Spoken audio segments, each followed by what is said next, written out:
Okay, welcome to Soundbites. Today we are going to be doing a gear breakdown of Pinegrove. This is the song Moment, and we're going off the performance from Amperland, New York in 2021. We're just going to point out all the gear we see here.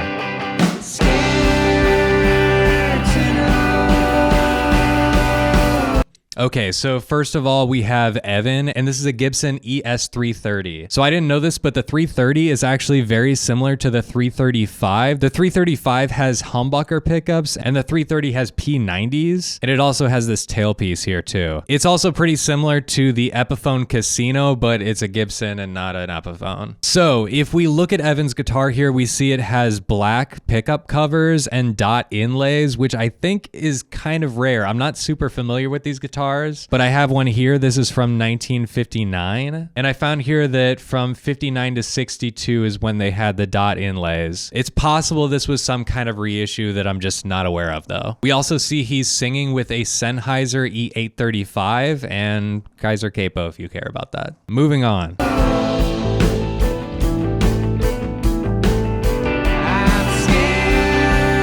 All right, so here we have a Fender Mustang bass with a beautiful pearl pickguard. And the best I can tell, that's this Fender American Performer Mustang bass in satin surf green with a rosewood fingerboard. There it is, very beautiful. And singing with what looks like a Telefunken M80.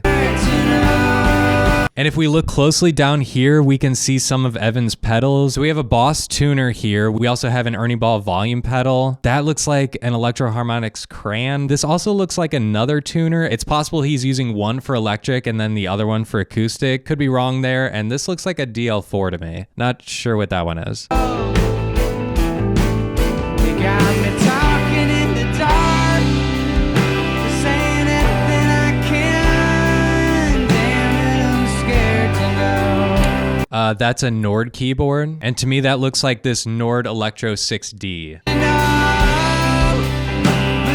Okay, so we have a great shot of the second guitar player here. He's using a Fender Stratocaster. I'm not sure the story on this one, but if you go back to the audio tree session, Evan is using it. It's probably his guitar. He's using a Fender Deluxe Reverb. And then we have some other pedals over here that I don't think are really being used on this song, but we'll go over them anyway. We have an Electro Harmonix 45,000. That's a looper. And we have the foot pedal right here next to it. We have some kind of Korg synth right here. And that is a Korg Volca FM. And then in the back here, we have an ARP 87. That's a delay pedal from Walrus Audio. And he's singing into what looks like an Electro Voice RE320. It also could just be an RE20 in black.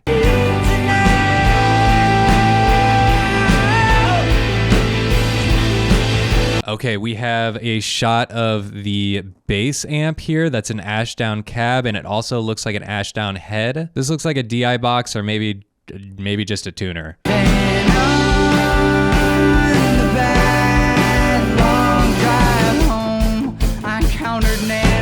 Scared stiff from the lights of the van, and I swerved, then I tailed in the road, then I was screaming, I was shouting in the dark. Okay, so we have a CNC drum kit. I'm not able to find the exact model, but they are handcrafted in Gladstone, Missouri. The finish on these look just absolutely beautiful. We see he's also singing with an SM58, and there's two overheads, and each drum is mic'd individually. Can't really identify any of them, but this looks like a Sennheiser MD421. But I need to know.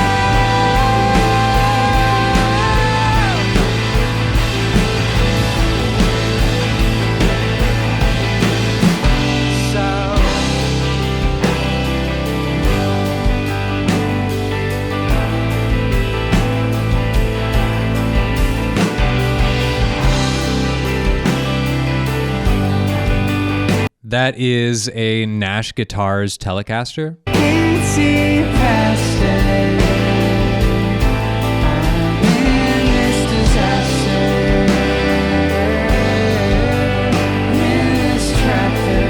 Just so beautiful. These guys are so good. So we can kind of see this pedal board here. It's pretty blurry. Possibly a volume pedal, possibly a Boss looper, possibly a King of Tone.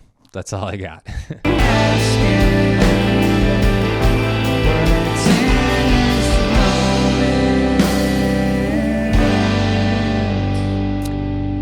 So if you like this kind of video, let me know, like, comment, subscribe, do the things. I'd love to make a bunch more of these.